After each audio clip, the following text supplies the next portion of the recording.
Assalamualaikum warahmatullahi wabarakatuh. Perkenalkan, nama saya Inggit Pangestu. Saya dari kelas KPIC. Di sini saya akan menerangkan peran psikologi dalam ilmu komunikasi. Saya sini menerangkan yaitu peran psikologi dalam ilmu berkomunikasi. Psikologi komunikasi adalah cabang ilmu yang mempelajari komunikasi berdasarkan aspek psikologi.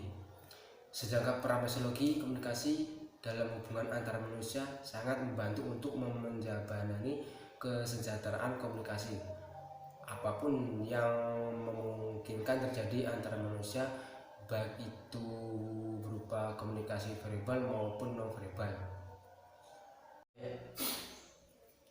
Selanjutnya yaitu bentuk-bentuk komunikasi sebagai hasil terkaitan antara komunikasi dan psikologi, yaitu interaksi tatap muka yang terjadi antara dua orang secara langsung. Seperti contoh kita berkomunikasi langsung terhadap dua orang seperti kita sama teman kita. Dan komunikasi massa dan interaksi interaksional melalui media atau perantaran.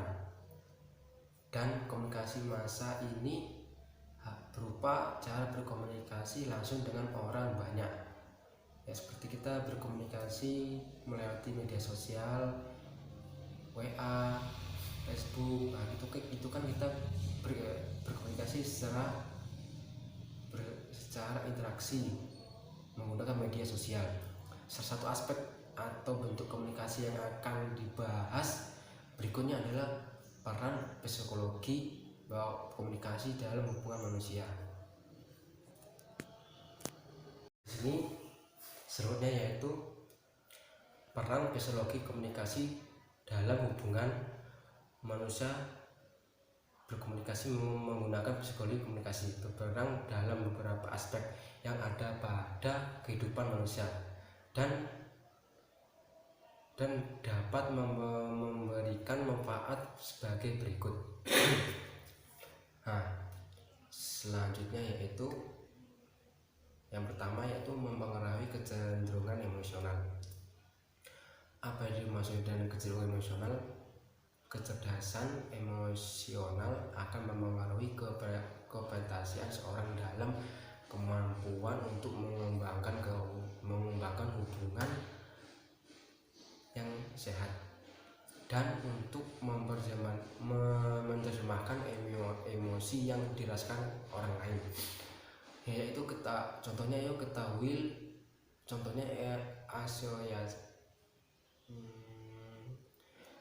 yaitu seperti asosiasi dalam psikologi komunikasi.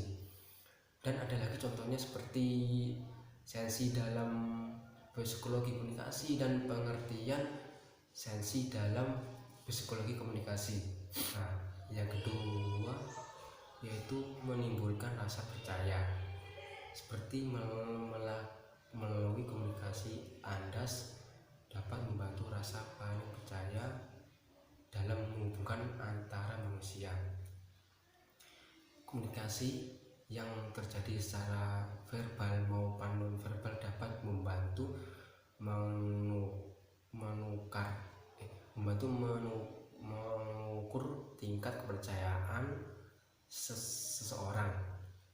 Perilaku yang sangat komitmen akan mendorong tumbuhnya rasa percaya, seperti kita menghadapi masalah yang sangat sulit, kita percaya bahwa masalah itu bisa diatasi dengan baik. Karena menunjukkan bahwa perilaku kita yang sama akan berlanjut di masa depan. Yang kedua yaitu menimbulkan rasa percaya. Melalui komunikasi Anda dapat membentuk rasa saling percaya dalam hubungan antara manusia, seperti kita berkomunikasi yang terjalin secara verbal non verbal, dapat membantu mengukur tingkat kepercayaan seseorang. Seperti kita berkomunikasi atau menumbuhkan rasa percaya kalau kita tuh bisa menghadapi masa-masa yang kita rasakan. Nah, selanjutnya itu perilaku yang sangat konsisten, ya seperti mendorong tumbuhnya rasa percaya karena menunjukkan bahwa perilaku yang sama akan berlanjut di masa depan kita. Nah, selanjutnya itu yang ketiga, menimbulkan saling percaya.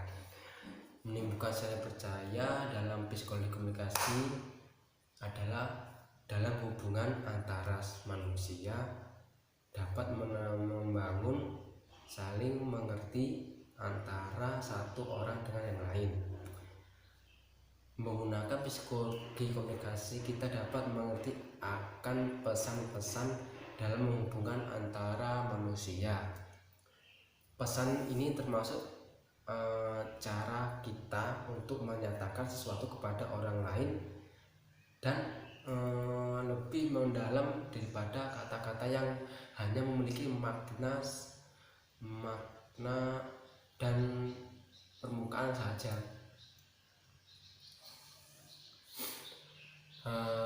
Dan kemampuan ini memahami proses komunikasi dengan menggunakan ilmu psikologi akan membuat seorang dapat menyingkapi arti dan makna tersembunyi yang mungkin saja dalam suatu proses komunikasi.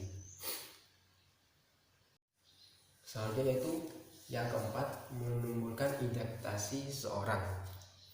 Berkomunikasi dengan orang lain itu tidak mudah, juga akan membantu membangun identitas kita sendiri, karena hal itu dapat menjabarkan peran yang Anda pegang dalam sebuah hubungan antara citra diri yang ditampilkan ke publik. Nah, seperti kita berperang, seperti psikologi komunikasi dalam hubungan antar manusia. Antara manusia ini akan membantu kita membentuk posisi diri di mata orang lain. Dengan demikian juga akan membantu kita seperti menentukan tindakan yang harus diambil dan dibagikan cara bersikap dan menganggap